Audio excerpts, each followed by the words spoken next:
The 6,191st meeting of the Security Council is called to order.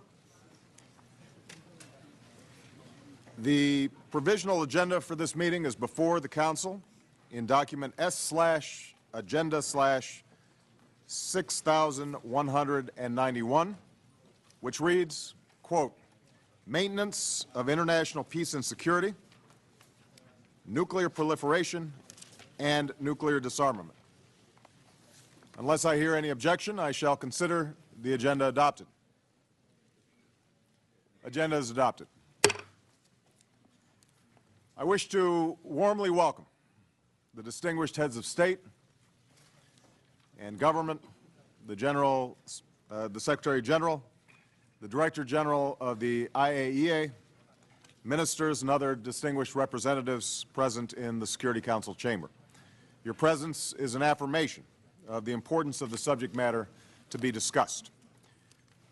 The Security Council Summit will now begin its consideration of item 2 of the agenda. Members of the Council have before them document S/2009/473, which contains the text of a draft resolution prepared in the course of the Council's prior consultations. I wish to draw Council members' attention to document S/2009/463, containing a letter dated 16 September 2009 from the United States of America, transmitting a concept paper on the item under consideration. In accordance with the understanding reached earlier among members, the Security Council will take action on the draft resolution before it prior to hearing statements from the Secretary General and Council members. Accordingly, I shall put the draft resolution to the vote now.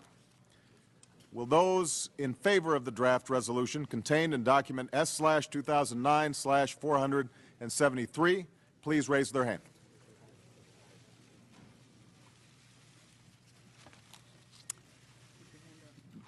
The results of the voting is as follows.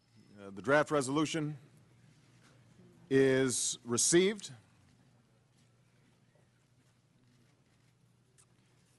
Unanimously, 15 votes in favor.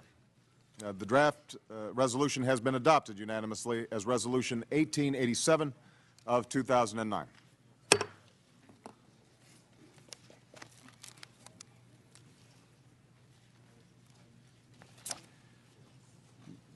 I want to thank again everybody who is in attendance.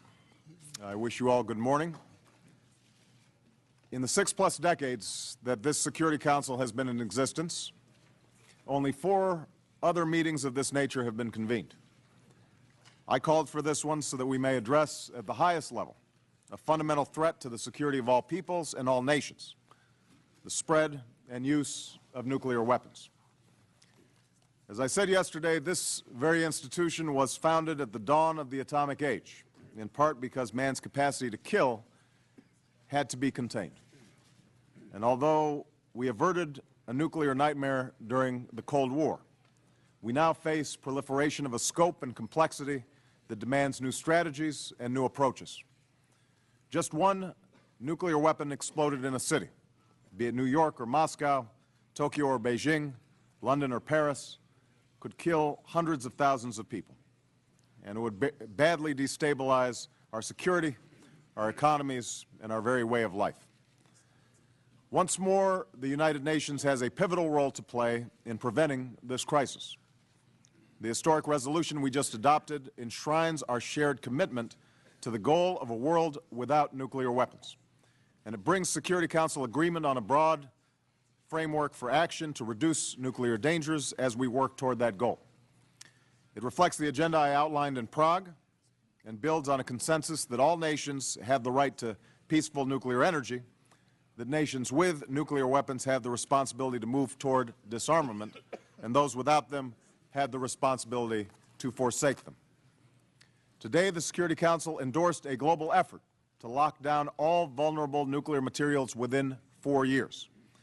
The United States will host a summit next April to advance this goal and help all nations achieve it.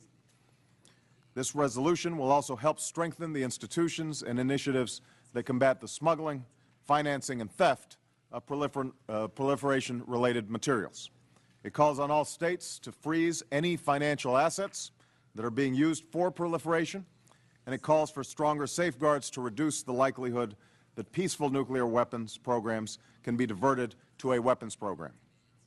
That peaceful nuclear programs can be diverted to a weapons program. The resolution we pass today will also strengthen the Nuclear Non-Proliferation Treaty.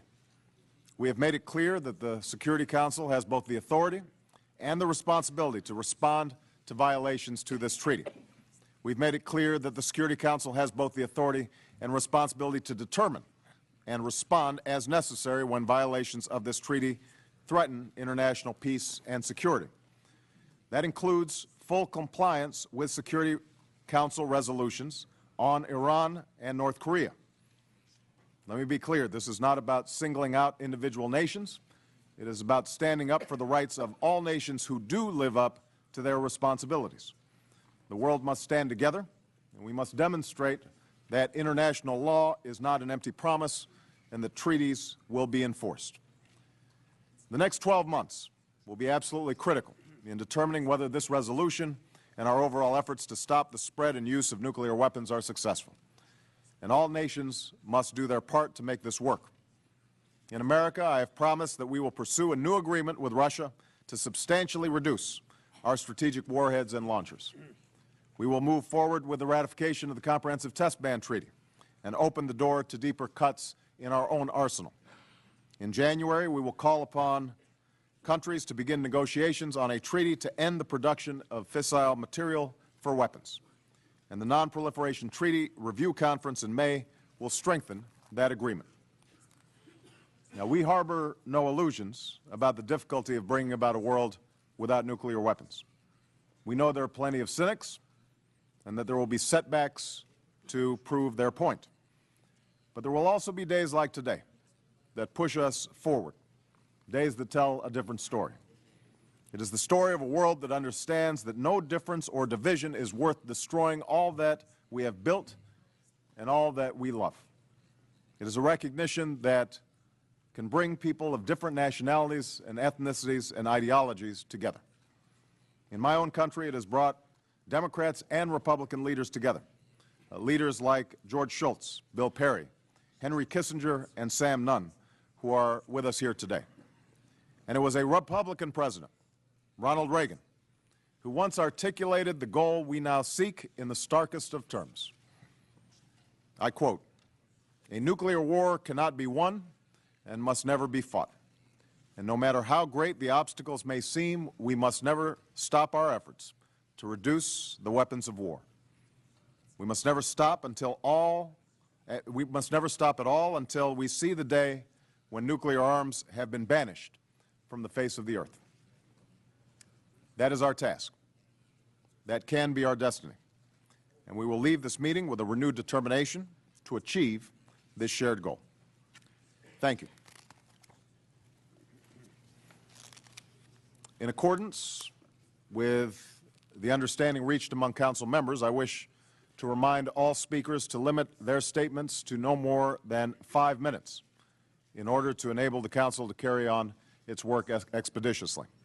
Delegations with lengthy statements are kindly requested to circulate the text in writing and to deliver a condensed version when speaking in the chamber. I shall now invite the distinguished Secretary General, His Excellency Ban Ki-moon, to take the floor. Thank you, Mr. President. Distinguished heads of state and government, distinguished delegates, ladies and gentlemen. This is a historic moment, a moment offering a fresh start toward a new future. President Obama, a warm welcome, and we salute your leadership. This is the first Security Council summit on nuclear non-proliferation and disarmament. I have long advocated a stronger role for the Security Council. This was a major element of the 5-point nuclear disarmament plan I announced October last year. The need for action is clear. The thousands of nuclear weapons remain on hair trigger list alert. More states have sought and acquired them. Nuclear tests have continued. And every day, we live with the threat that weapons of mass destruction could be stolen, sold, or slip away. As long as such weapons exist, so does the risk of proliferation and catastrophic use. So too does the threat of nuclear terrorism. Now, some might dismiss the goal of nuclear disarmament as utopian. The cynics say, stop dreaming, be realistic. They are wrong. Nuclear disarmament is the only sane path to a safer world. Nothing would work better in eliminating the risk of use than eliminating the weapons themselves. The Russian Federation and the United States are leading by example. I urge the Security Council to make the most of this moment. They should not be a one-time event. We must sustain the momentum. First, we need new ways to increase transparency and openness regarding the weapons programs of the recognized nuclear weapon states. I urge the Council to start consultation on this matter. The Secretariat is ready to serve as a repository. Second, we must make the best use of the UN's disarmament machinery. I hope, for example, that the Conference on Disarmament can advance the program of work it adopted this year, including negotiations on a fissile material cutoff treaty. For its part, the Council could promote universal membership in key treaties, work to improve compliance, assess the need for new agreements, including a nuclear weapons convention.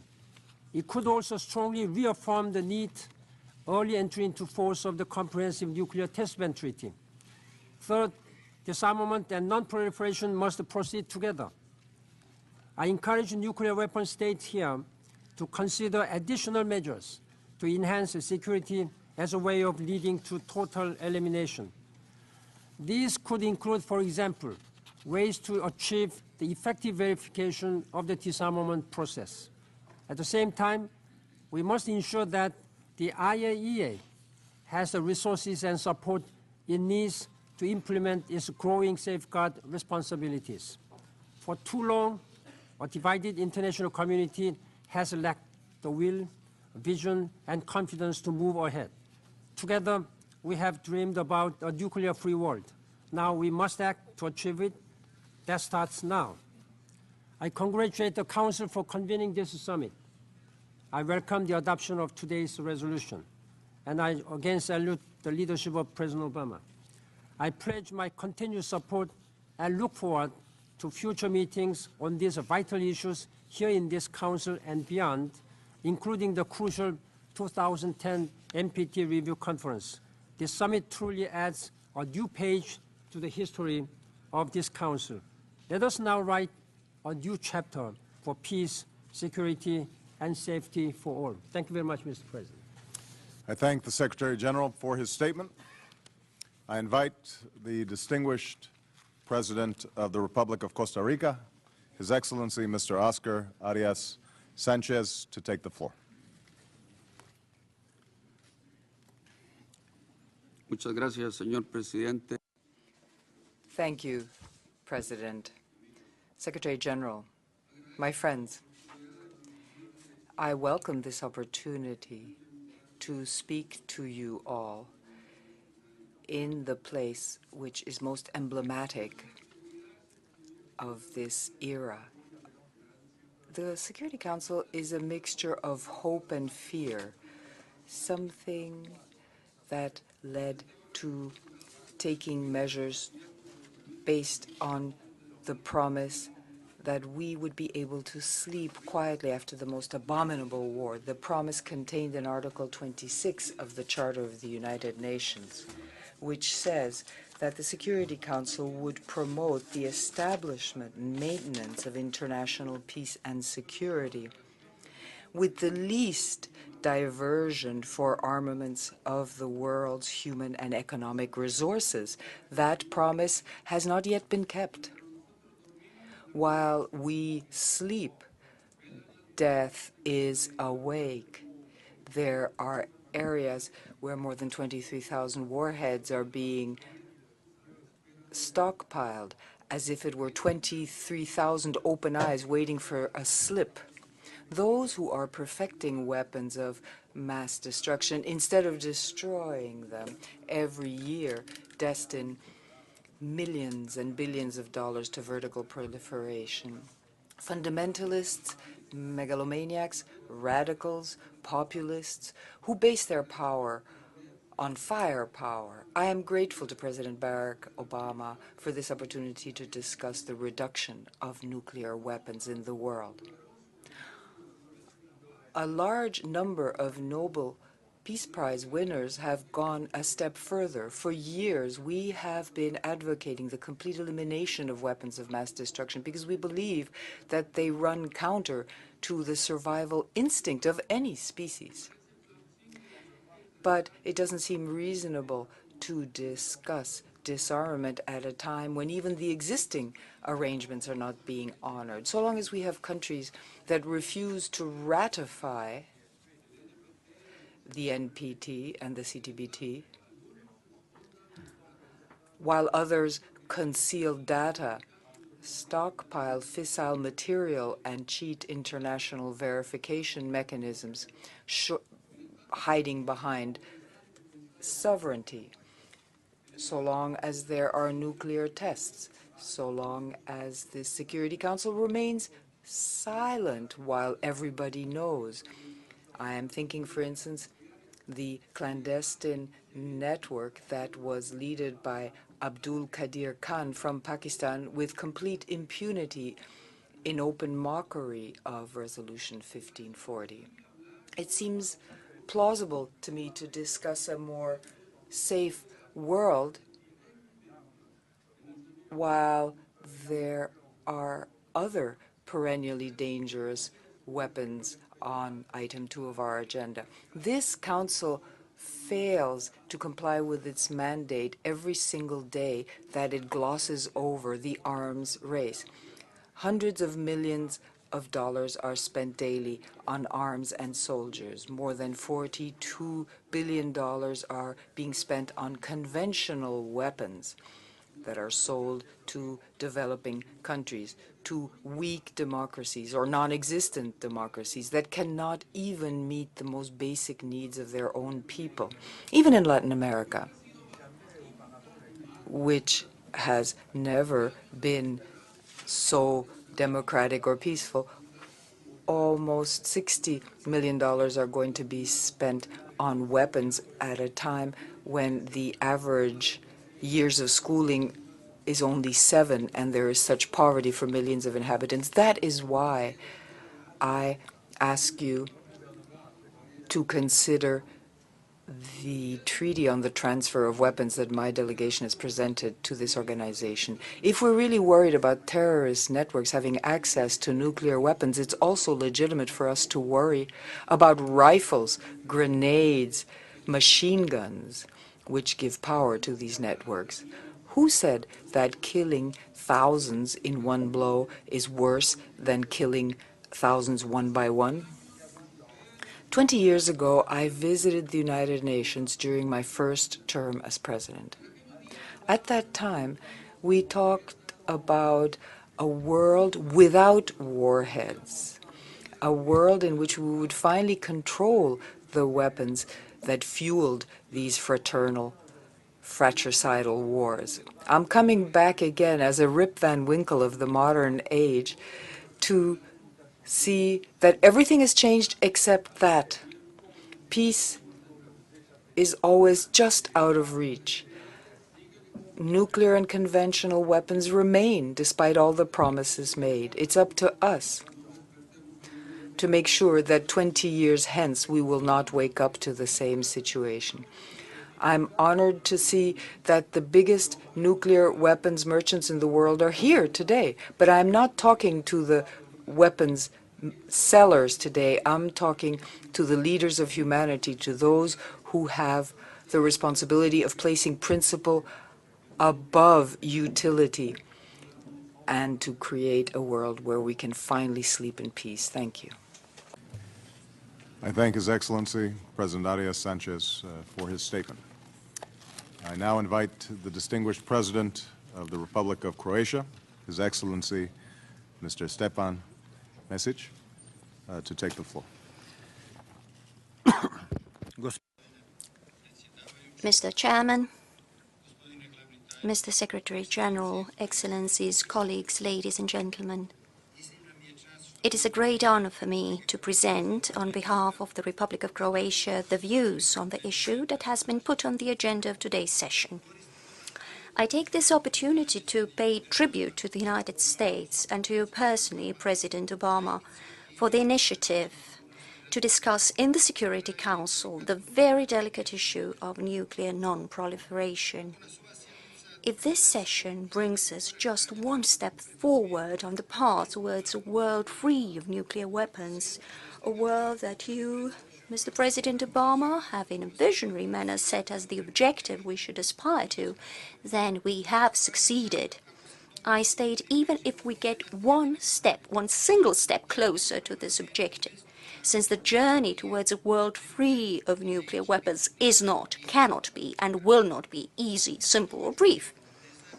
This, however, does not mean that we should give up or allow despondency to master our thoughts or deeds. Quite the contrary. The world was faced with nuclear weapons 54 years ago, and the horrendous effects of their use imposed the need to start almost immediately to reflect on how to limit their proliferation, which was also the objective of a set of international treaties. However, in spite of all, today we live in a world where there are 10 or so nuclear powers, recognized or unrecognized. I say deliberately powers, since possession of a single nuclear bomb makes a country that possesses it a power if one considers the consequences of its potential use. To say nothing of the fact that the present-day world is burdened with the evil of international terrorism and what it would mean if some terrorist group were to get hold of nuclear weapons. What we should do here today, as my country sees it, is the following: to reinforce the role of the United Nations, not having the least intention of replacing any institution or forum dealing with non-proliferation, and to indicate unanimously and jointly, and taking into consideration the earlier documents of the Security Council and the General Assembly, the following. On the one hand, greatest efforts are needed to reach first non-proliferation of nuclear weapons, followed by nuclear disarmament. On the other hand, and at the same time, it is necessary to guarantee every country its right to the peaceful use of nuclear energy, if needed with even more stringent measures of universally accepted international control. Let me be more precise. We have to assist in affirming or establishing principles that will help us to head towards a world free of nuclear weapons, and that in doing so we don't deal with this or that concrete issue. There is also another thing that we have to do. First, to support without any reservation a contractual multilateral system of control of nuclear weapons and disarmament, which includes strict implementation and reinforced verification of contractual obligations. And second, call upon all members of the World Organization to give their contribution to activities aimed at preventing the abuse of existing treaties and at strengthening anti-proliferation efforts and resources. The efforts focus first on limitation and then reduction of nuclear weapons, and finally on disarmament, have a long-standing history. They have, however, gained a new and strong impetus after the announcement by the US President that his final objective is a world free of nuclear weapons. As a result of that proclamation, our task today is to send a message to the world that has authorized us to act here, that there is a political will for the pursuit of a policy providing security to all countries without nuclear weapons.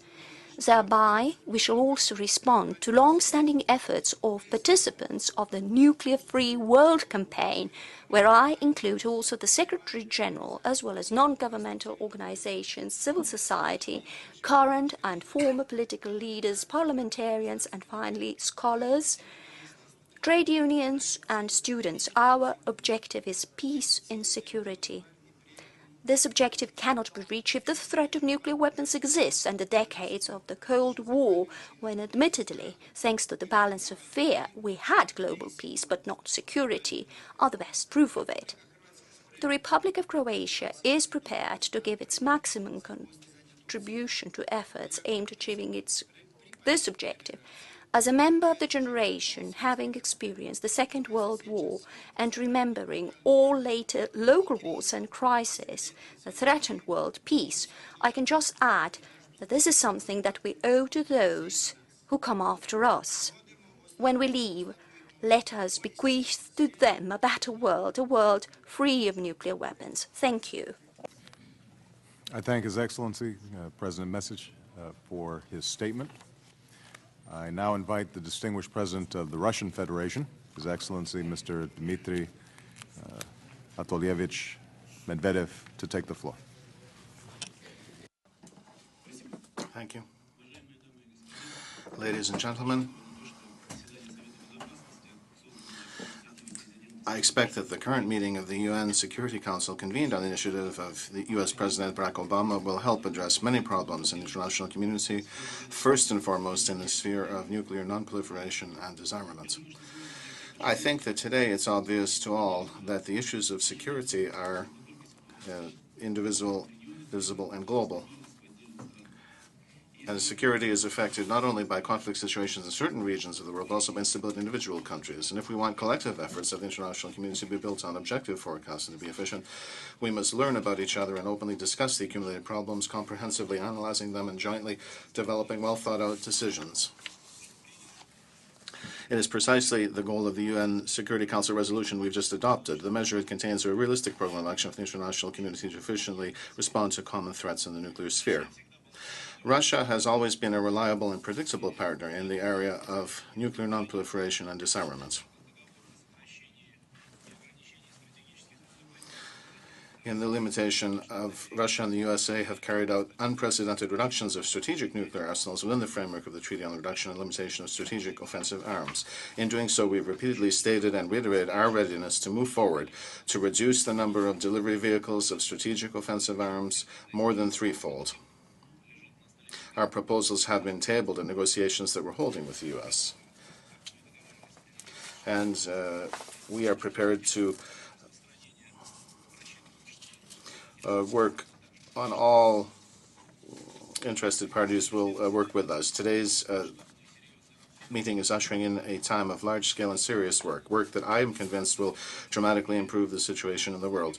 I'm referring to the Nuclear Security Summit and the NPT review conference scheduled for next year with the signing of a new legally binding Russian-American treaty on the reduction and limitation of SOA. We're doing our utmost to have it signed by December 2009. Our main shared goal is to untie the problem knots in the field of non-proliferation and disarmament. Naturally, this is complicated since the level of distrust among nations remains too high, but it must be done. I would like to emphasize that the situation in the sphere of non-proliferation is changing more slowly than we would want, while the old traditional threats persist and new ones are emerging. And one of the most dangerous threats that was just referenced by certain heads of state is nuclear components falling into the hands of terrorists. And I believe you would all agree that the existing backup system needs to be modernized. And we must think together how to make it more up-to-date and more efficient. Peaceful nuclear energy requires serious attention. Undoubtedly, the new NPPs are a key to resolving many problems, of developing countries especially, and an incentive for economic growth of entire regions throughout the world and improvement of the living standard of millions of people on the planet. Yet the states that carry out such programs must strictly abide by non-proliferation agreements. And I specifically emphasize that here in the Security Council. What, in our view, are the priorities of international cooperation in this crucial area? There are a few of them. First, it is essential to collectively improve and strengthen the global regime of non-proliferation and disarmament. The tried and tested international mechanisms continue to play a pivotal role in this area. Above all, I'm referring to the Fundamental Nuclear Non-Proliferation Treaty. We must also promote and universalize the system of IAEA safeguards. Second, we need to encourage early as possible ratification of the Comprehensive Nuclear Test Ban Treaty by leading countries that would ensure its entry into force. Finally, that's very important. Third, we should more actively use the new non-proliferation mechanisms. First of all, UN Security Council Resolution 1540, co-sponsored by Russia and the US on non-proliferation of weapons of mass destruction, and the Global Initiative to Combat Nuclear Terrorism. And the final one. It's obvious that an effective solution of many of the aforementioned problems depends on the interested and constructive engagement of all parties. We expect that the Russian-American efforts in this area will be backed by all nuclear powers. The non-nuclear states should also comply with their obligations in this area, and this would help them create a situation for non-proliferation work. And finally, I would like to emphasize that Russia is ready to continue to work actively for peace on Earth and for the future of our civilization. Thank you very much. I thank His Excellency President Medvedev for his statement. I now invite the distinguished President of the United Mexican States, His Excellency Mr. Felipe Calderón Hinojosa, to take the floor. Gracias. Thank you, President Barack Obama, President of the United States of America and President of the Security Council. To His Excellency Ban Ki-moon, Secretary General of the organization, distinguished heads of state and government, ladies and gentlemen. Mexico enthusiastically welcomes the United States' invitation to this meeting of the Security Council, this very special session on nuclear disarmament and non-proliferation of weapons of mass destruction. Mexico is convinced that world peace and security cannot be built on an accumulation of nuclear arsenals. It's very encouraging that the United States and Russia, as we've heard, are negotiating a new strategic arms reduction treaty, precisely because the United States and Russia control 90% of the approximately 25,000 existing nuclear warheads. We believe that the final objective should be the total and complete elimination of nuclear weapons. My country is also gratified at the U.S. decision to resume the legislative process for the ratification of the Complete Test Ban Treaty, because that decision and the willingness to review models of deterrence that were raised in the recent past is an example that should inspire other countries to act in the same fashion.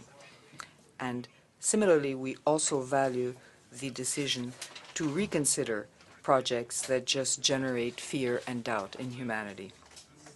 Mr. President, we cannot accept the paralysis of the multilateral negotiations in the disarmament conference. The time has come to act. The draft resolution that has been negotiated in the Council and that we're adopting at this session should be the first step of a new movement in favor of disarmament. A growing number of states have developed nuclear weapons or have the capacity to produce them, ignoring the desires of countries that have established vast nuclear weapons-free areas, such as in Latin America and the Caribbean. The security of the entire planet is weakened to the extent that the number of possessors of such weapons grows. Mexico supports the right of every state to avail itself of nuclear energy for peaceful uses under the full supervision of the IAEA, which is represented here, both from the gradual exhaustion of fossil fuel as well as by the effect this has on global warming. Nuclear energy is an opportunity for sustainable development for all, but it is only through incentives for the peaceful use of nuclear energy that we can avoid that those who covet nuclear arms should misuse them. They must abandon their intention to possess them. To this is added the risk that terrorist groups could acquire the equipment and technology to manufacture a nuclear artifact. And to avoid this, it is fundamental that all states comply with Resolution 1514 of the Security Council. To demonstrate Mexico's commitment, we have taken steps to join some of the international export control regimes, starting by the group of nuclear suppliers. We must redouble our efforts in favor of disarmament and non-proliferation without ceasing to promote the peaceful use of nuclear energy. Although nuclear disarmament is the central topic of this session of the Security Council, Mexico would also like to draw attention to the proliferation of conventional weapons. Trafficking in small arms and light weapons causes about 1,000 deaths and 3,000 injuries every day in the world. Mexico urges the members of the Security Council to find ways to put brakes on this illicit trade without prejudice to the right of every state to buy the necessary weaponry for its legitimate defense and the protection of its citizens. My country considers that it is urgent that a treaty on weapons trade be negotiated within the United Nations. Mr. President, heads of state and government. Don Alfonso Garcia Robles, a Mexican who was awarded the Nobel Peace Prize because he had been the architect and promoter of the first nuclear weapons-free area in the world, in Latin America and the Caribbean, through the Tlatelolco Treaty, stated that our children have the right to demand that their parents hand down to them a world free of nuclear threats. 64 years later, we cannot burden the coming generations with this responsibility. It's time to move ahead, not only towards non-proliferation, but towards general and complete nuclear disarmament. There is no other way of proceeding. This is the avenue we must take. Thank you. I thank His Excellency, Mr. Calderon, for his statement. I invite the distinguished Federal President of the Republic of Austria, His Excellency Dr. Heinz Fischer, to take the floor. Mr. President, Mr. Secretary General, Excellencies, ladies and gentlemen. Today, the Security Council of the United Nations pronounces its commitment to a world without nuclear weapons. For more than half a century, this goal has been pursued by concerned citizens and political leaders around the world. The international community has undertaken efforts to contain the threat, but many have adjusted to it, almost accepting the nuclear shadow as part of life. But any such complacency is ill-founded. We have arrived at a fork in the road. We can maintain our course and hope nothing happens, or we can seek real change. Future historians will assess whether today is a turning point.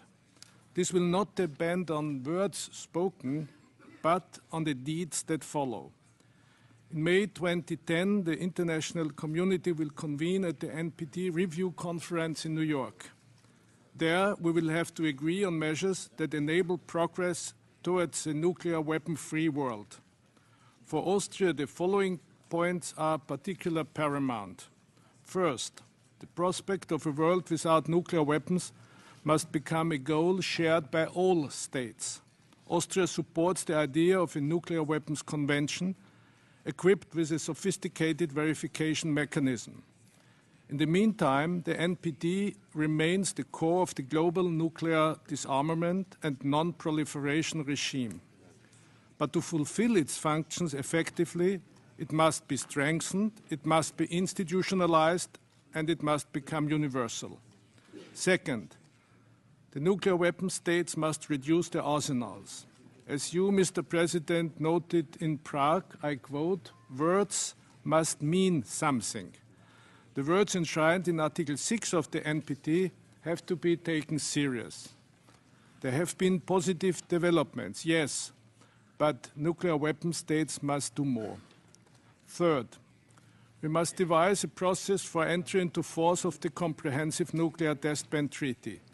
Austria and Costa Rica, as co-chairs of Article 14's conference, worked hard to promote entry into force over the last 2 years.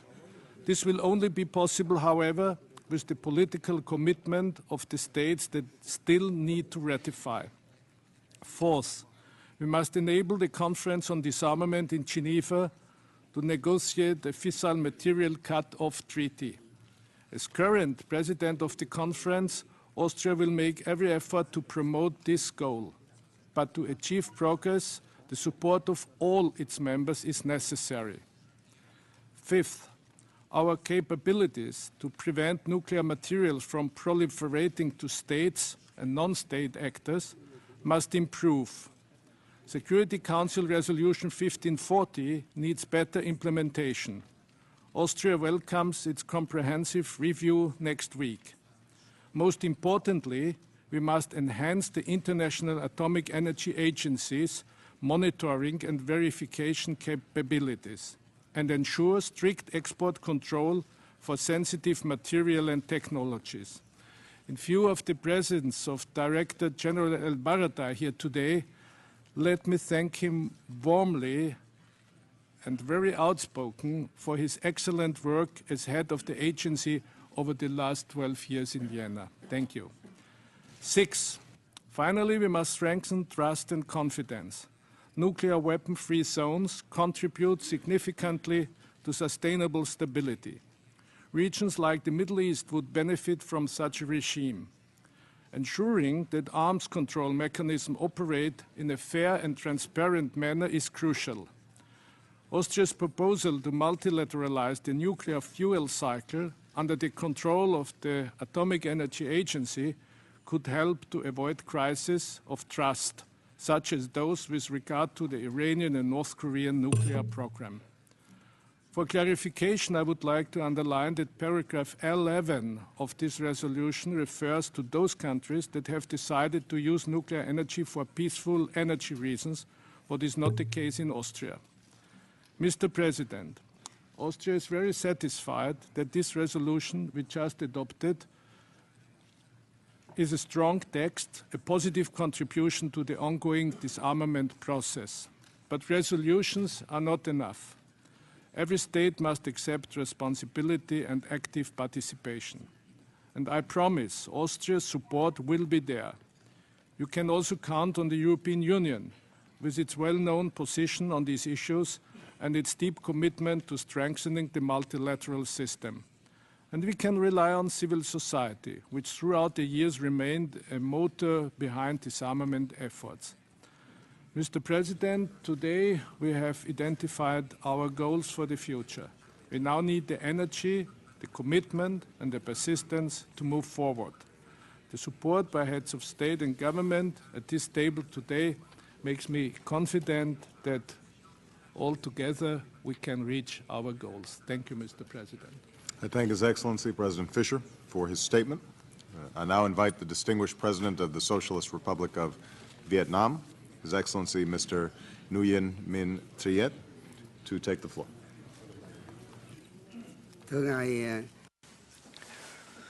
Mr. President,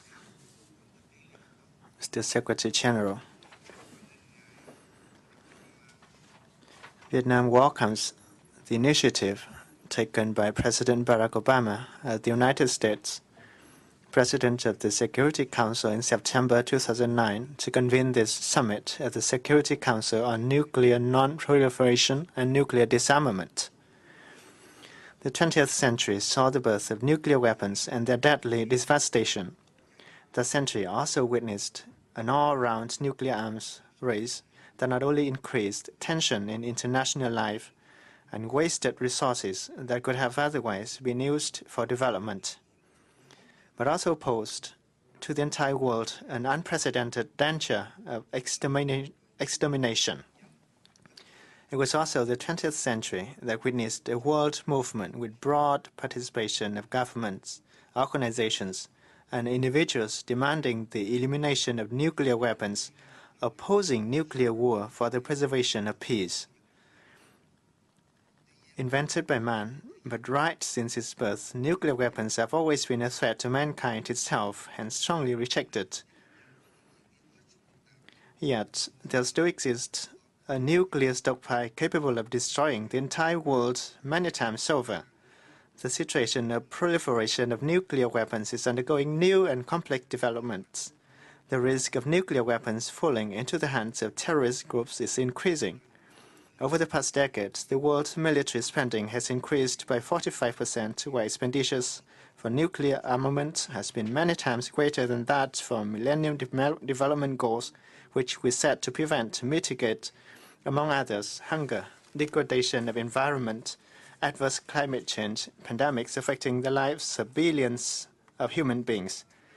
Vietnam supports all initiatives and proposals of international community to this end, including those contained in the position paper of the non-allied movement circulated for this summit and the 5-point proposal of the United Nations Secretary-General Ban Ki-moon.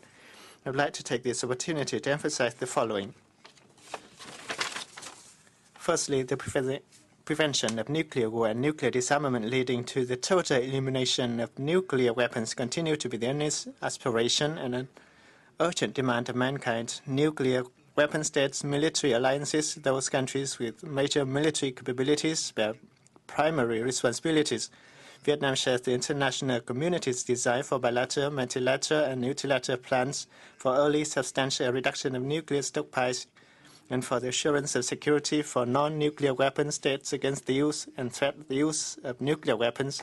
We call for an early commencement of negotiations on international nuclear disarmament agreements in which those countries having the largest nuclear arsenals must take a leading role in nuclear disarmament because this is an urgent task to ensure the world peace. Secondly, effectiveness of the Treaty on the Non-Proliferation of Nuclear Weapons, including the strengthening of the authority of the International Atomic Energy Agency, must be enhanced. This agency is mandated to prevent the risk of proliferation of nuclear weapons and to ensure nuclear safety and security as well as impartiality and equality among all states in accordance with international law. The agreements on nuclear weapon-free zones reflect the desire of states for and the right to use the reduction of the risk of nuclear war and constitute contribution to the non-proliferation nuclear weapons. On this occasion, Vietnam calls for the state to support the protocol to the Treaty on the Southeast Asia Nuclear Weapon-Free Zone, entered into force in 1997. Thirdly, the promotion of the use of nuclear energy for peaceful purposes should constitute a solid pillar of nuclear non-proliferation regime. In this connection, Vietnam proposes that International Conference on the Use of Nuclear Energy for Peaceful Purposes be convened for the exchange on the issues such as international coordination measures to support the development of policies, science, technology, and regulations aimed at nuclear safety and security. It is the consistent policy of Vietnam to oppose war and promote disarmament for the protection of peace.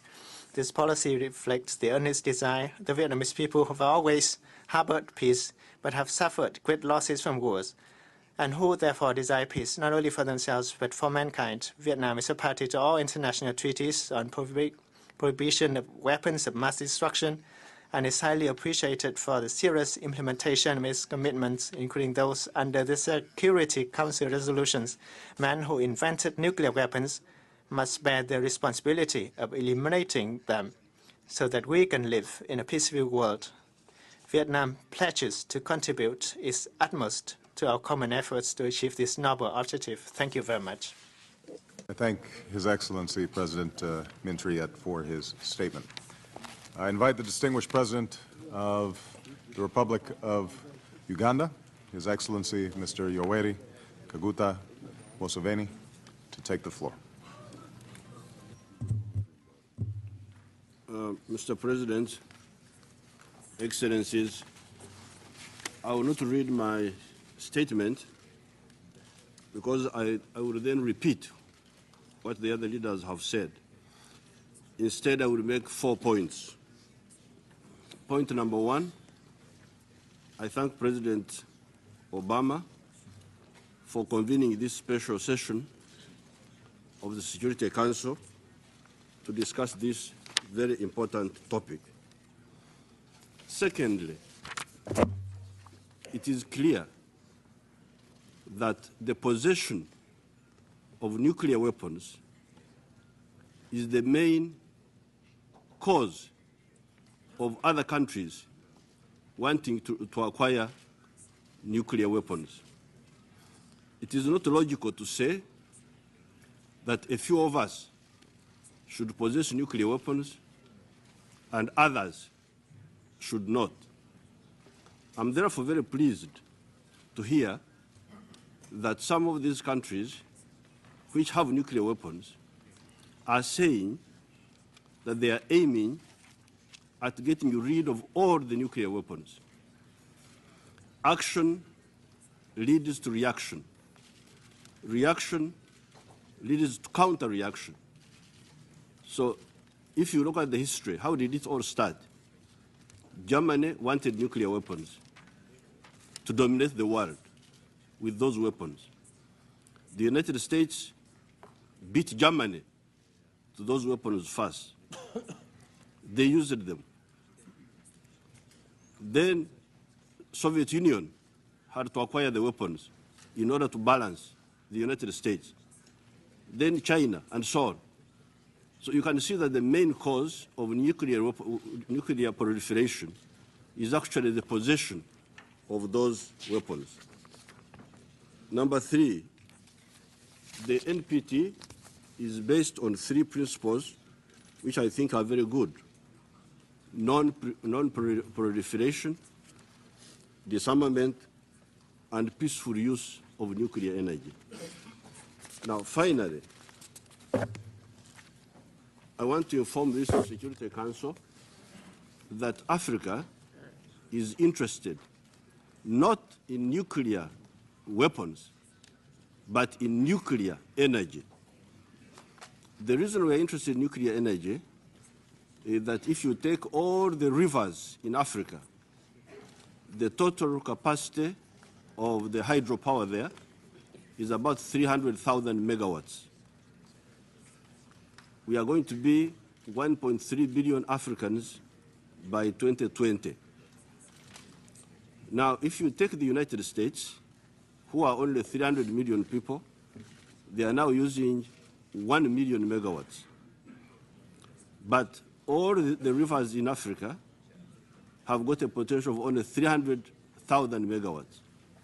Even if all the sites on the African rivers were developed, we would not have enough electricity to support the Africans. Unless, of course, you say that it has been scientifically proved that Africans don't need electricity.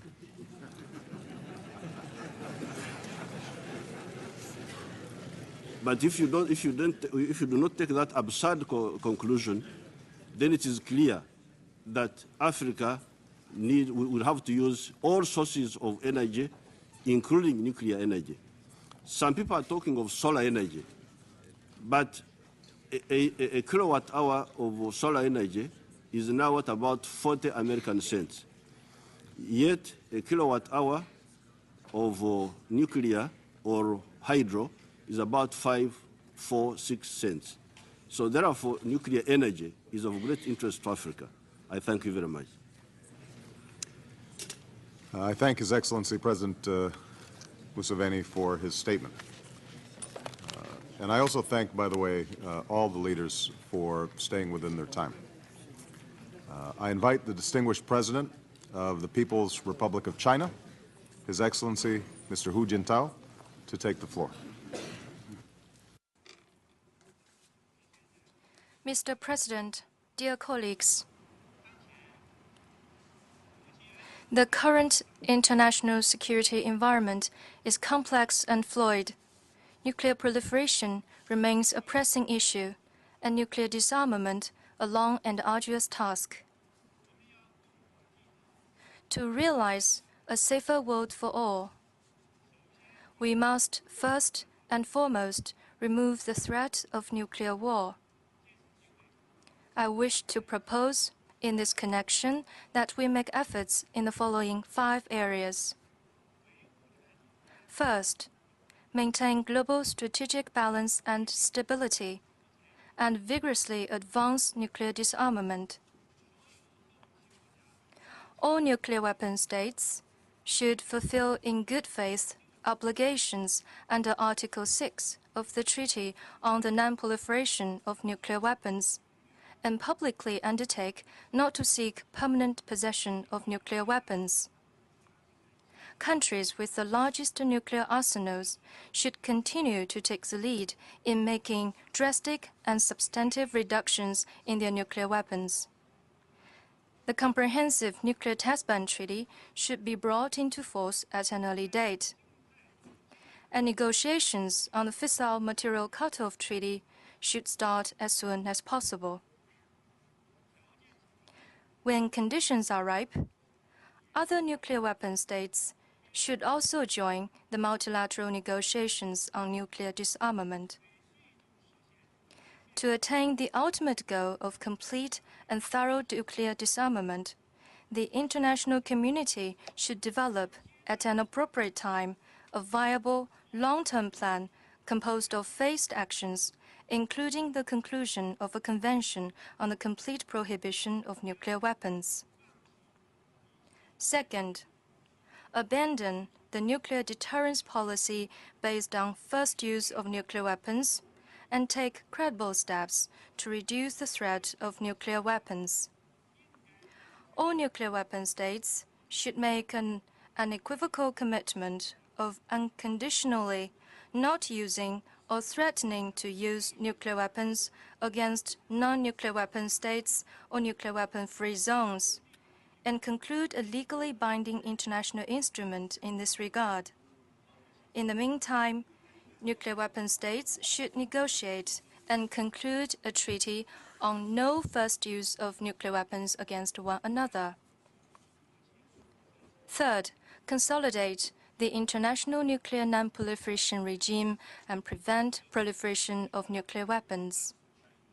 All countries should join the NPT, and real efforts should be made to uphold and enhance its authority and effectiveness. The function of the International Atomic Energy Agency in safeguards should be strengthened. All countries should strictly comply with non-proliferation obligations, refrain from double standards, and tighten and improve export control to prevent proliferation. Fourth, fully respect the right of all countries to peaceful use of nuclear energy and carry out active international cooperation. Developed countries should actively assist developing countries in developing and using nuclear energy for peaceful purposes. The IAEA should increase input to promote technical cooperation and assistance in nuclear power, nuclear safety and security, and nuclear technology application. Fifth, take strong measures to enhance nuclear security and reduce nuclear risks. Countries should act in strict observance of all international legal instruments governing nuclear security, take credible steps to ensure the security of their nuclear facilities and materials, and prevent the diversion of nuclear materials with effective means. The international community should intensify cooperation and combat nuclear terrorism through concerted efforts. China has consistently stood for the complete prohibition and thorough destruction of nuclear weapons.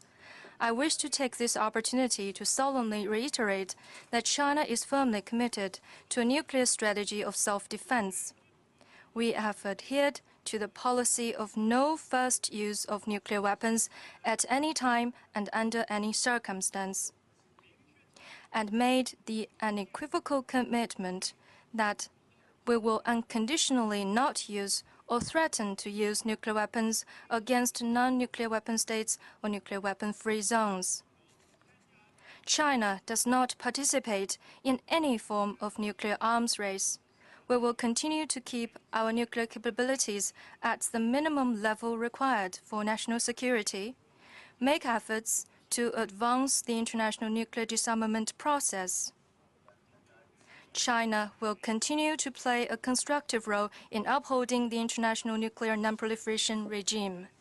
Thank you, Mr. President. President Hu for his statement, and I now invite the distinguished President of the French Republic, His Excellency Mr. Nicolas Sarkozy, to take the floor. Monsieur le Président, Mr. President, France fully supports your initiative of holding this meeting and all the efforts that are underway with Russia to reduce nuclear arsenals. But let's be candid. We're here to secure peace. We're right to talk about the future, but before the future, there's the present. And the president means two major proliferation crises. The peoples of the world are listening to us. Our promises, the commitments we make, the speeches we are making, but we're living in a real world, not a virtual world. We are saying, yes, reductions. And President Obama himself has said, I dream of a world where there would be no such weapons. And yet, right in front of us, two countries are doing exactly the opposite, right now. At this very moment, Iran, since 2005, has flouted 5 Security Council resolutions. 5. Since 2005, the international community has called upon Iran to dialogue. There was a proposal in 2005. A dialogue was proposed again in 2006, again in 2007, again in 2008, and yet another one in April 2009. I support the extended hand of the Americans, President Obama. We must bring these dialogue proposals, but what has it brought the international community? Nothing at all. Just more enriched uranium, more centrifugal machines, and in addition, last but not least, a declaration by the leaders of Iran, a proposal to wipe a UN member state off the map. What are we doing about that? What are we to think? What conclusion are we to draw? There comes a moment when stubborn facts will compel us to take a decision. If we want a world without nuclear weapons in the end, let us not accept violations of international rules. I completely understand the different positions of all those present, but we may all be threatened one day by a neighbor endowing itself with nuclear weapons. And then we have North Korea, and here it's even better. North Korea has been acting in defiance of all Security Council decisions since 1993. They pay no attention whatsoever to what the international community has to say. Better yet, they continue to test their ballistic missiles. Now, how can we accept this? What conclusions are we to draw? I have to say that here again, whatever our positions may be otherwise, there will come a moment when we'll have to agree and take sanctions. And the decisions of the Security Council and of the United Nations will have to be followed by results. I agree with the President of Uganda and the President of China about access to civilian uses of nuclear energy. And we, the nuclear powers, must accept the transfer of technology so that everyone has access to clean energy. And that will make it possible to obviate the arguments of those who claim to be doing research for civilian uses when in fact it is for military uses. So while fully supporting everything that's been decided in the resolution and totally welcoming President Obama's initiative, what I believe is that if we have the courage to affirm and impose sanctions together against those who violate resolutions of the Security Council, we will be lending credibility to our commitment towards a world with fewer nuclear weapons and ultimately with no nuclear weapons. Thank you. His Excellency, President Sarkozy, for his statement. I now invite the distinguished President of Burkina Faso, His Excellency Mr. Blaise Compaoré, to take the floor. Mr. President, distinguished council members, ladies and gentlemen. Today's meeting of the Council is dealing with a major theme in light of the current challenges in non-proliferation and nuclear disarmament. Mr. President, this meeting is timely because the potential risk of the destruction of our planet is great and takes many forms. Therefore, I would like to express my appreciation to the U.S. delegation for taking this initiative of organizing this debate. Mr. President, international security means that we must eliminate all nuclear arsenals and tests. We would call for strict compliance with the NPT and non-proliferation. The devastating, irreversible effects of nuclear weapons should give us one more source of motivation. Mr. President, collective security implies respect by all of international norms, of the values of justice and equity.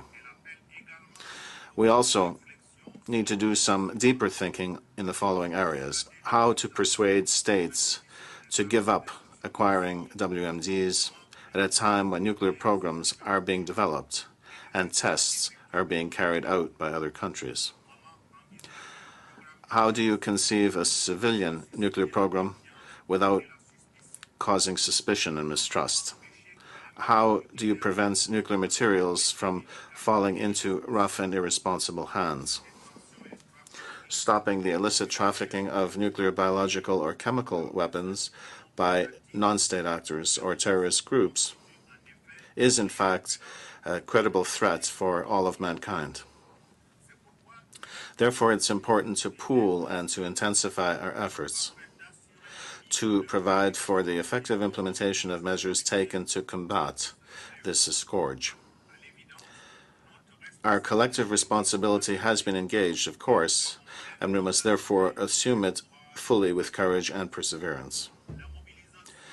The mobilization of all states, of regional and sub-regional organizations, of civil society, and leaders of public opinion is vital. The just, transparent, and responsible implementation of resolutions will contribute to reducing antagonisms, tensions, and especially will help restore confidence among all nations. Similarly, a more rational use of instruments and mechanisms, such as the NPT,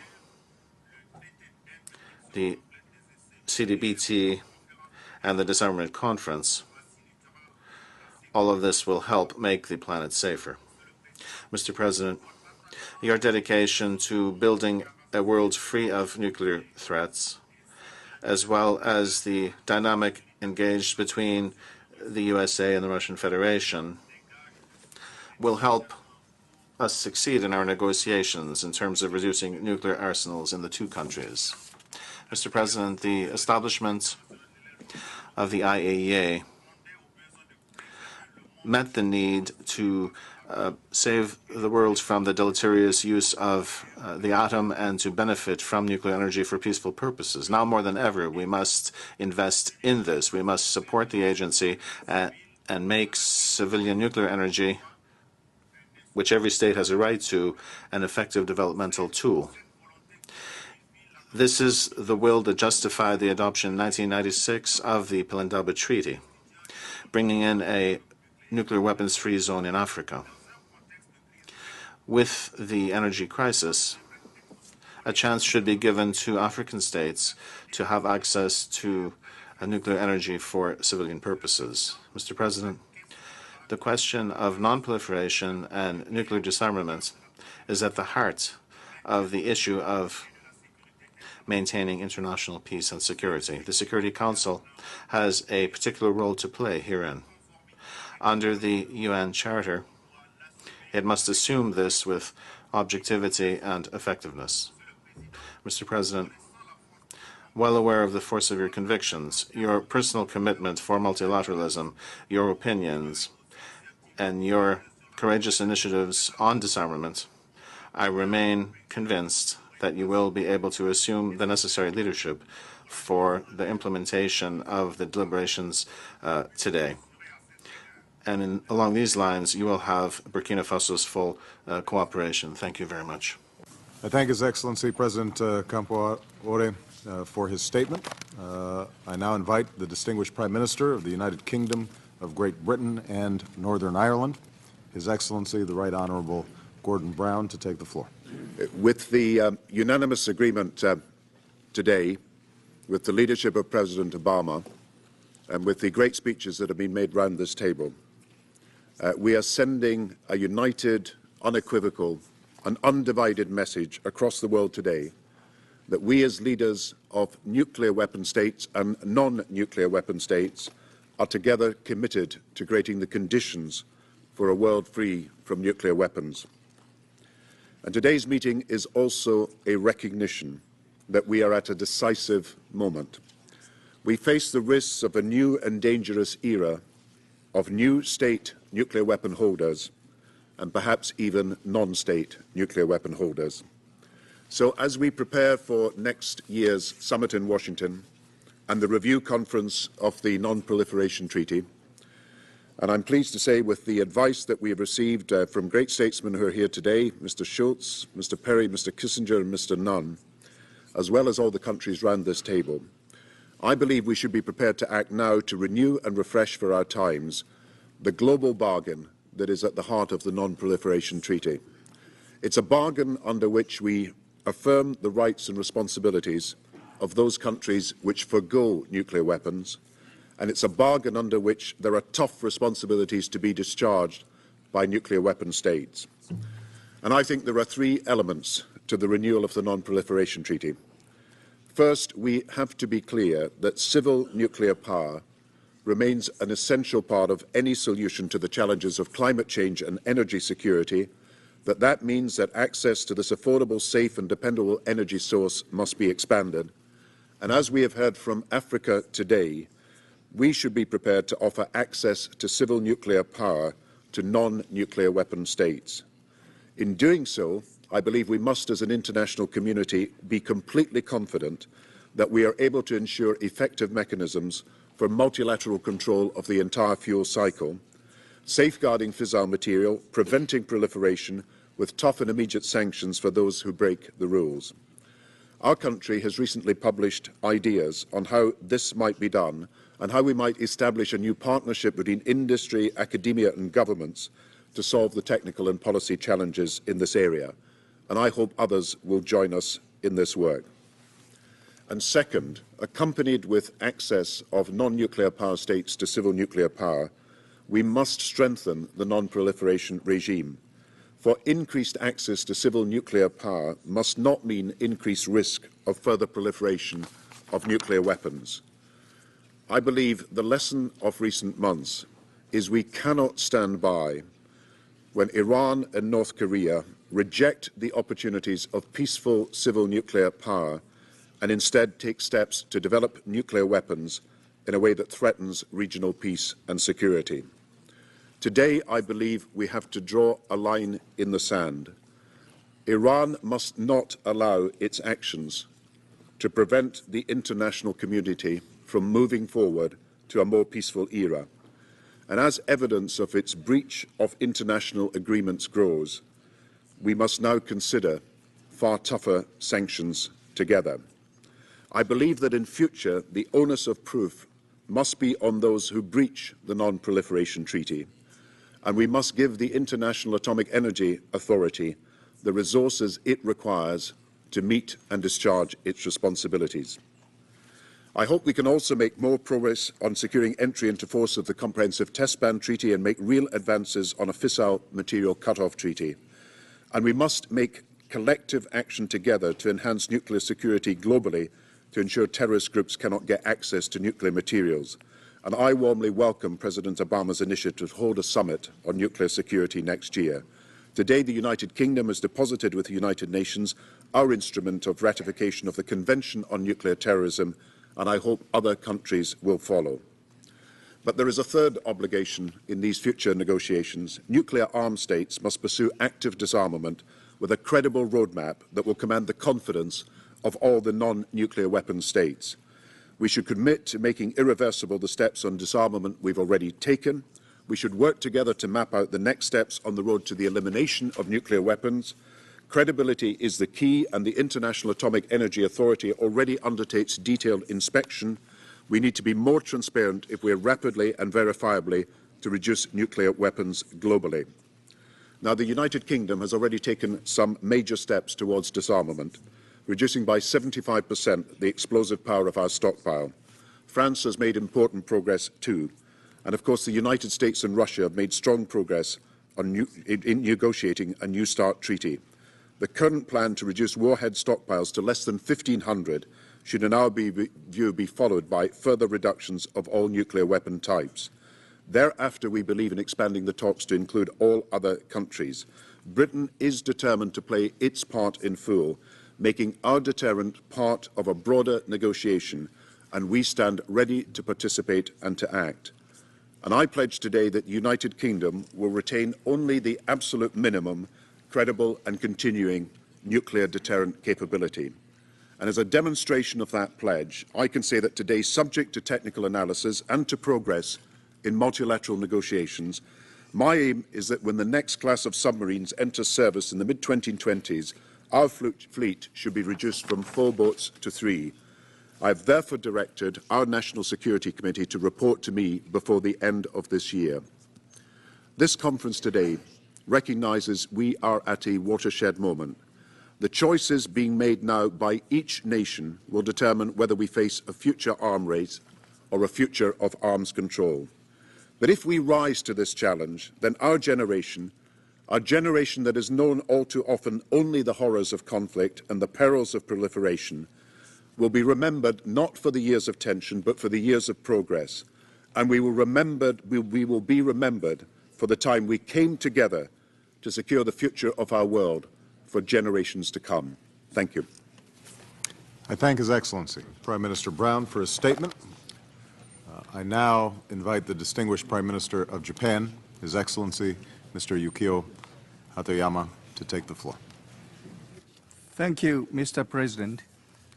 At the outset, I would like to express my sincere gratitude to President Obama for his timely initiative to hold this meeting. On August 6th and 9th this year, I visited Hiroshima and Nagasaki and spoke in person with atomic bomb survivors and their second and third generation descendants. I could not help feeling choked with emotion at the fact that just 2 atomic bombs claimed more than 200,000 lives, and seeing people who still suffer from the after effects of radiation over 60 years after the bombings. I would like to encourage all leaders of the world to visit Hiroshima and Nagasaki and absorb with their own eyes and ears the cruelty of nuclear weapons. As a matter of historical fact, Japan chose not to possess nuclear weapons even after achieving its post-war reconstruction. In 1970, Japan signed the NPT and ratified it 6 years later. In 1996, Japan signed the CTBT and ratified it a year later. Why has Japan chosen to walk a non-nuclear path when it has the potential to develop nuclear arms? Japan is the only country that has suffered from atomic bombings. However, Japan has chosen this path to prevent the vicious cycle of a nuclear arms race. Japan made this choice because it saw moral responsibility in doing so as the only victim of nuclear bombings. Each time neighboring countries take further steps in nuclear development, some suspect that Japan might want to go nuclear. It is only because they do not understand our firm determination not to acquire nuclear weapons and to fulfill our responsibility to act as the state to have suffered from atomic bombings. I hereby renew Japan's firm commitment to the three non-nuclear principles. However, it is not sufficient for Japan to just renounce the possession of nuclear weapons.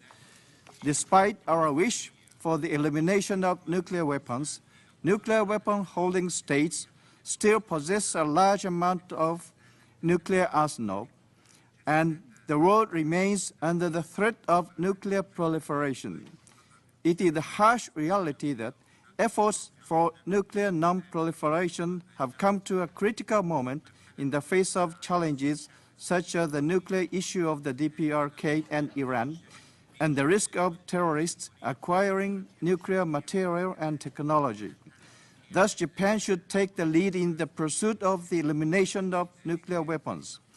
The vision for a world without nuclear weapons proposed by President Obama this April has encouraged and inspired people around the world.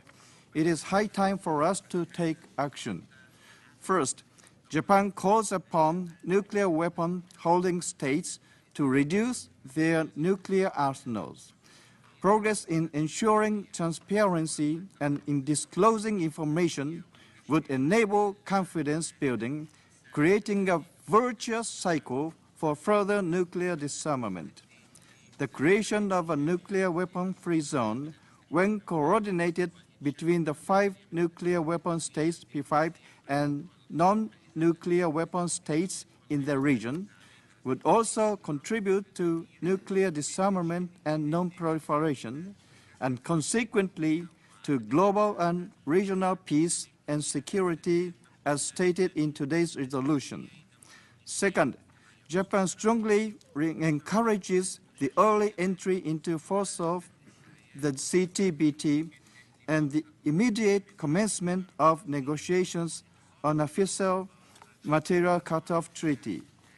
I recall that a Japanese fishing boat named Daigo Fukuryu Maru encountered the hydrogen bomb testing in the Bikini Atoll in the South Pacific on March 4th in 1954.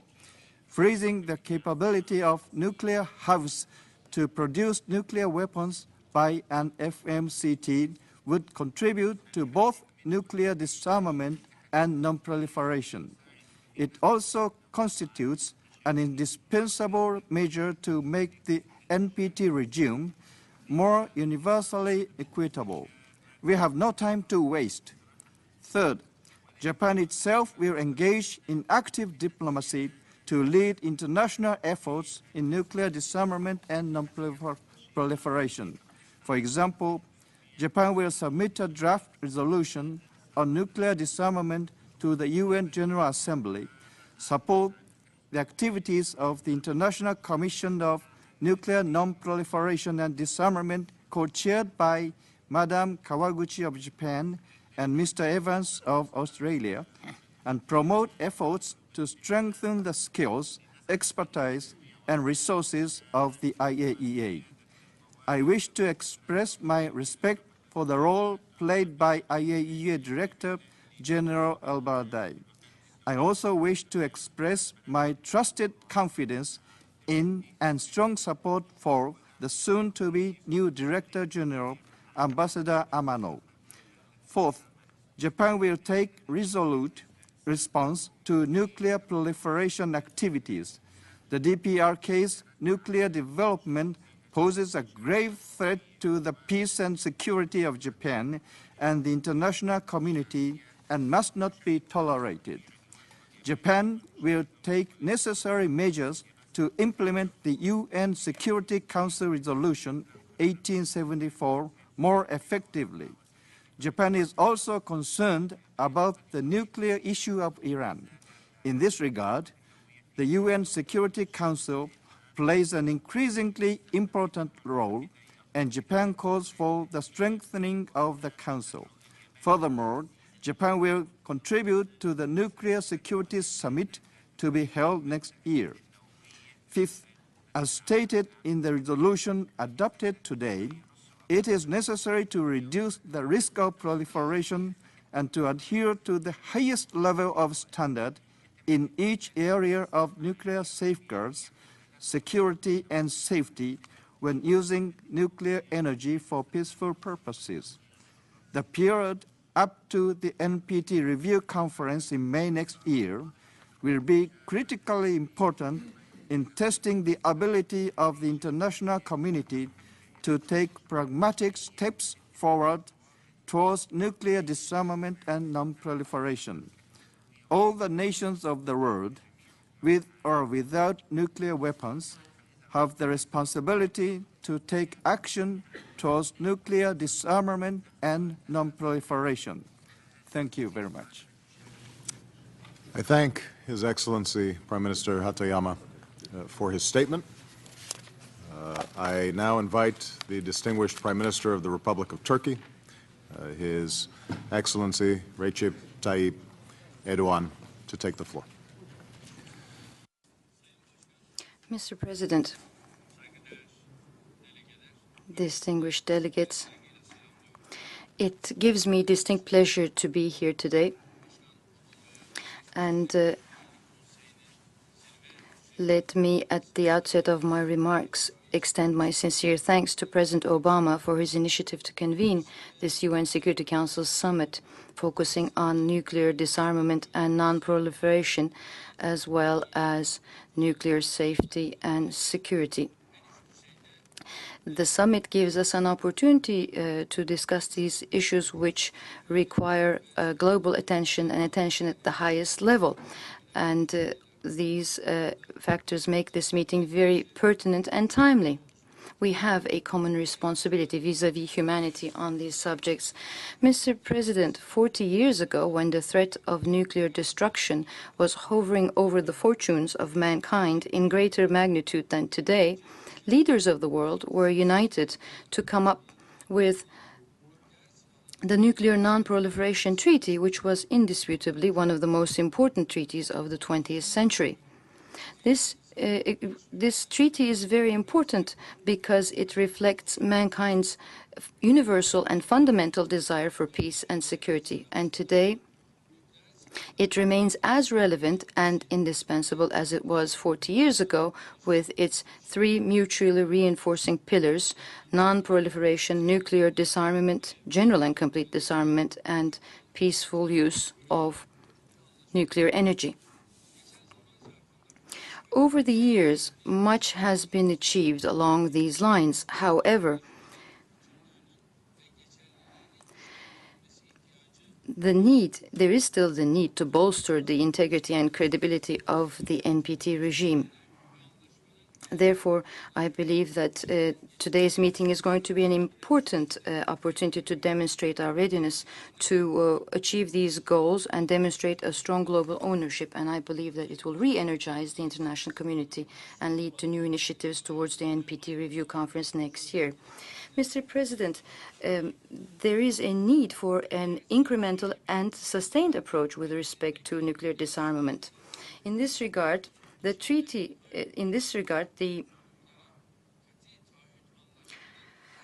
unequivocal undertaking by all 5 nuclear states to accomplish the total elimination of their nuclear arsenals is therefore one of the big achievements of NPT.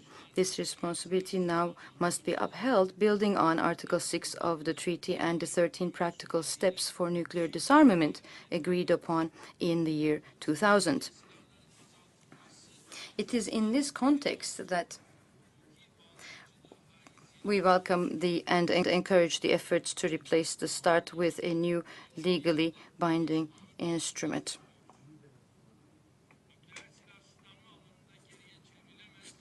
Irreversible progress on nuclear disarmament will also reinforce the other two pillars of the NPT. In particular, it is important that nuclear non-proliferation should go hand in hand with nuclear disarmament efforts, and this should include into force of the Comprehensive Nuclear Test Ban Treaty, initiation of negotiations for a fissile material cutoff treaty in the Conference on Disarmament, and promoting IAEA's role as the sole multilateral body in advancing safe and peaceful use of nuclear technology. Turkey believes that, on the other hand, states in full compliance with their safeguard obligations should enjoy unfettered access to civilian nuclear energy as enshrined in the NPT.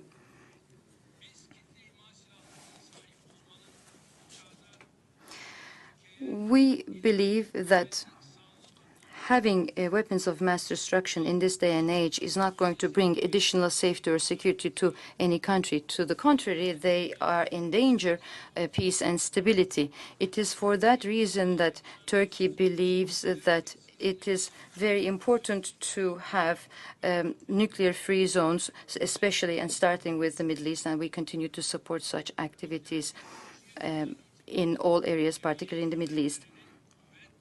It is also very important that safety of nuclear resources remains to be a priority issue for the international community. There is no doubt that confidence in nuclear sources will continue to be very important. On the other hand, nuclear terrorism and illicit trafficking in nuclear material poses a grave security threat that needs to be addressed with a global commitment.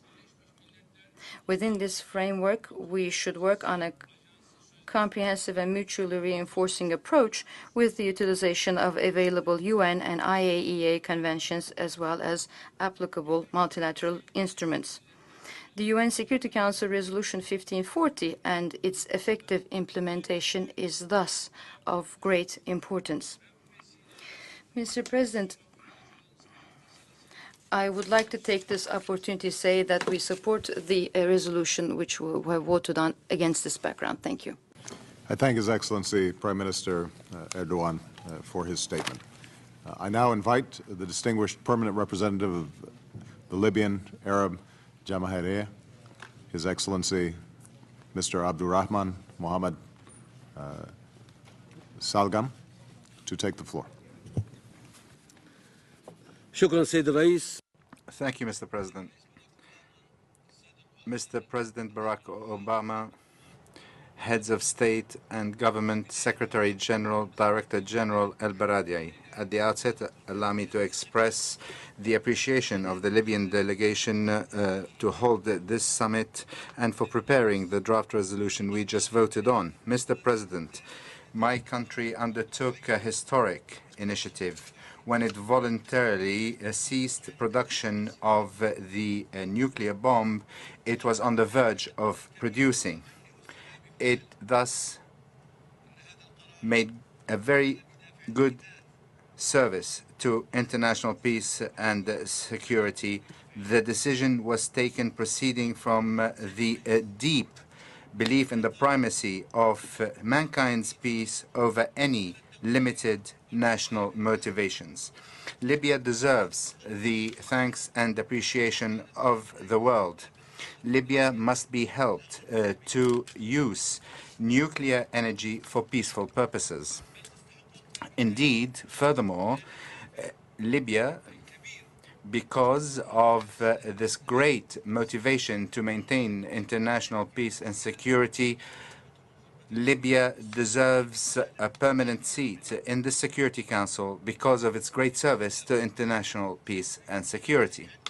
Mr. President, all states have the right to develop their capabilities to use nuclear energy and to enrich nuclear fuel, however, for peaceful purposes only.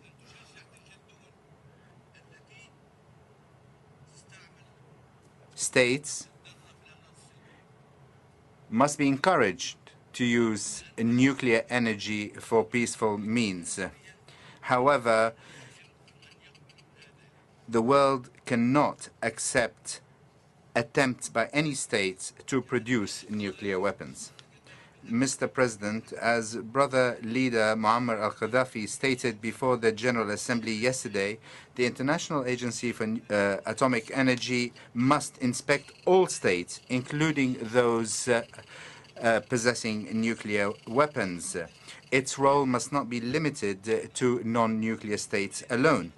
If we wish the agency to be a truly effective international agency. However, if its role is limited to non-nuclear states, the agency will lose its global character. The agency must monitor all states without exception.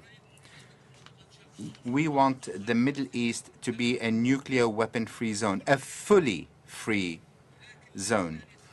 However, Mr. President, the Israeli Dimona nuclear plant must be inspected. Israel cannot remain above the law.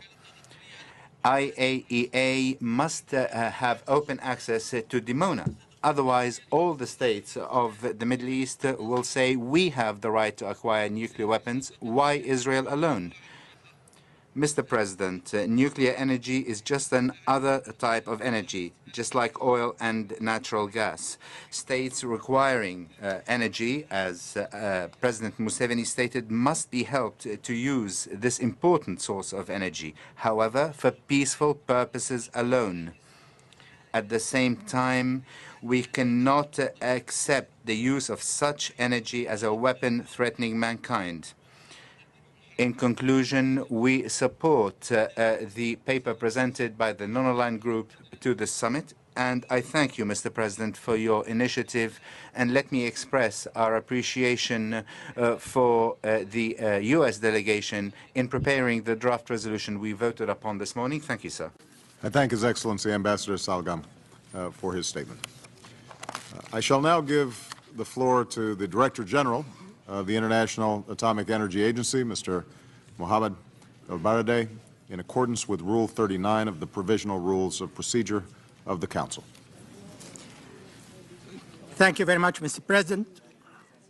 Mr. President, thank you for inviting me to address this timely and, I hope, groundbreaking summit.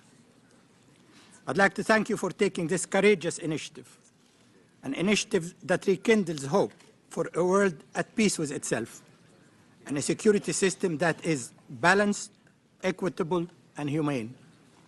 I will limit myself to a few key issues. First, the global nuclear non-proliferation regime is fragile and has many shortcomings. The IAEA legal authority is severely limited in some countries. This is because many states have not concluded the required agreement with the agency. As a result, in over 90 states, the agency either has no verification authority at all, or its authority is inadequate. That means we often cannot verify whether a country is engaged in clandestine nuclear activities. Furthermore, our verification mandate is centered on nuclear material. If the agency is to be expected to pursue possible weaponization activities, it must be empowered with the corresponding legal authority. A second issue is the growing number of states that have mastered uranium enrichment or plutonium reprocessing. Any one of these states could develop nuclear weapons in a very short span of time if, for example, it decided to withdraw from the NPT. To address this, I believe that we need to move from national to multinational control of the nuclear fuel cycle.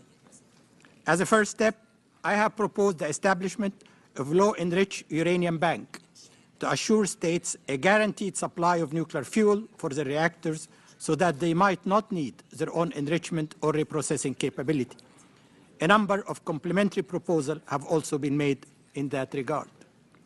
Our ultimate goal, however, should be the full multinationalization of the fuel cycle as we move towards nuclear disarmament. A third issue is providing the highest level of security for nuclear and radioactive material.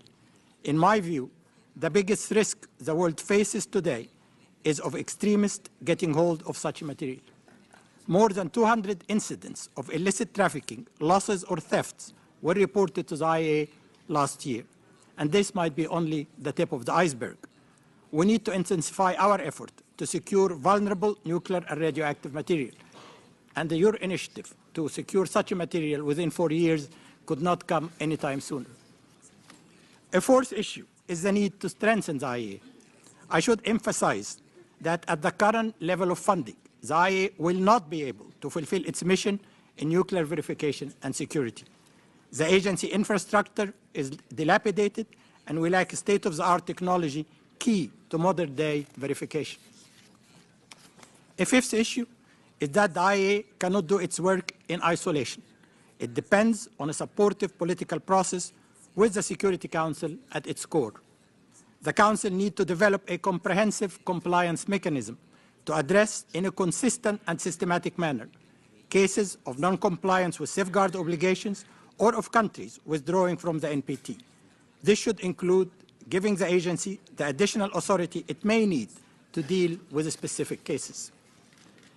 A sixth issue is that the Security Council must put more emphasis on addressing the insecurities that lie behind many cases of proliferation, such as endemic conflict, security imbalances, and lack of trust.